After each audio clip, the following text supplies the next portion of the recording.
मैं एक प्रश्न कर रहा हूँ जो मेरी तरफ से नहीं, पारस कुमावत जी करके एक नए ऑडियंस है उनका है।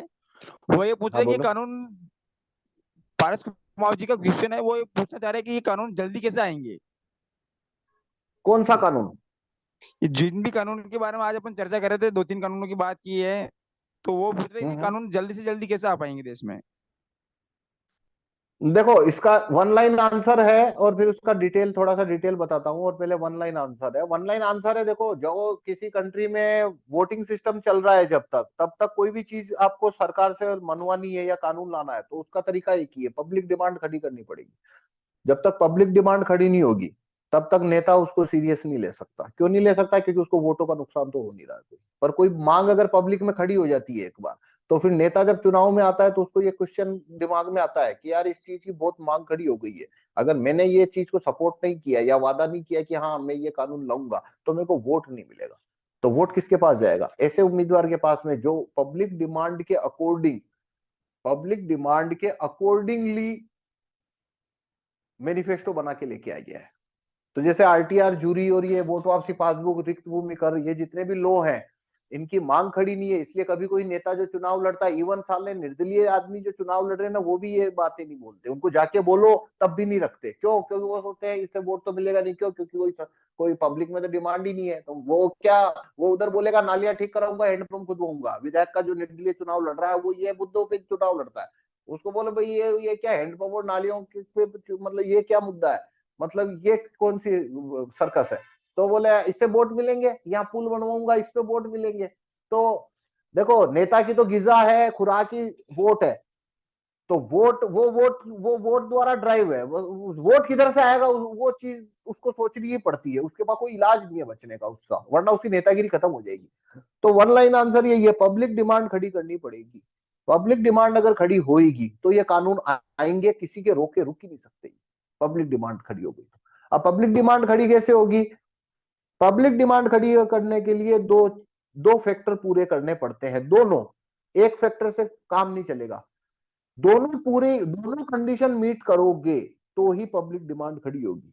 और एक फिर क्यून पे कवर होता है वैसे एक तीसरी कंडीशन, जो कि बाद में स्टार्ट होती है, मतलब वो अलग से है। पर दो कंडीशन क्या है?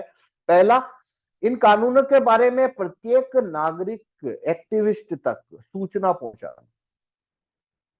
ये पहली पहली है। तो सूचना पहुंचाएंगे तो ही तो वो इसको सपोर्ट करेंगे। जिसको रिक्त भूमि कर क्या है, इसका परफॉर्मा ही नहीं पहुंचाया आपने अभी तक जिसके पास, वो इस पे स्टैंड कैसे लेगा? भीलवाड़ा में 20 लाख लोग रहते हैं। अब रिक्त भूमि कर की बात ही हम 3,000 तक पहुंचा पाए हैं, तो बाकी के लोगों स्टैंड के क्या लेंगे? स्टैंड ही नहीं ले सकते वो तो सूचना, पहले तो सबको सूचित करना पड़ेगा इस कानून के बारे में, फिर उनके आंसर करने पड़ेंगे ताकि वो इसको सपोर्ट करना शुरू करें। जब वो सपोर्ट करेंगे तो पब्लिक डिमांड खड़ी होना तब माना जाता है जब इसकी कॉमन नॉलेज बन जाए। मतलब सारे लोगों को ये पता हो कि सारे लोग ये चीज, ये कानून चाहते हैं। ये पब्लिक नॉलेज में अगर आ गया तो इसको बोलते हैं भाई डिमांड खड़ी हो गई। अब डिमांड अगर खड़ी हो गई है तो फिर ये कानून आएंगे, फिर ये नहीं रुकेंगे। तो अब पब्लिक डिमांड खड़ी करना और उसकी कॉमन नॉलेज बनाना, तो हम उस दिशा में काम कर रहे हैं। अब इसके लिए कौन क्या कर सकता है? फेसबुक का इस्तेमाल करो, यूट्यूब का इस्तेमाल करो, जूम का इस्तेमाल करो, कोरा, यूट्यूब और ये सब का इस्तेमाल करो। लोगों को इस कानून के बारे में जानकारी देने के लिए चुनाव लड़ो, पर्चे बांटो, स्टिकर छपवाओ। सब तरफ से जितना प्रचार हो सकता है अपनी तरफ से लोगों को प्रचार करो, उनको क्वेश्चन के आंसर करो, उनको इस कानून की खासियत बताओ, विशेषता बताओ, ये सब जानकारी दो। तो जो फेक ऑपोजिशन ने जो कार्यकर्ताओं को पकड़ के रखा हुआ है, जैसे न्यू वर्ल्ड ऑर्डर वालों ने कितने लोगों को पकड़ के रखा हुआ है, बहुत सारे कार्यकर्ताओं को, ट्रू एक्टिविस्ट को वो खा गए, चिपका के रख लिया उनको, मतलब इनएफिशिएंट बना दिया उनको। जैसे मोहनदास गांधी ने बना के रखा था, ऐसे करके उसने बहुत सारे लोगों को चिपका लिया अपने साथ।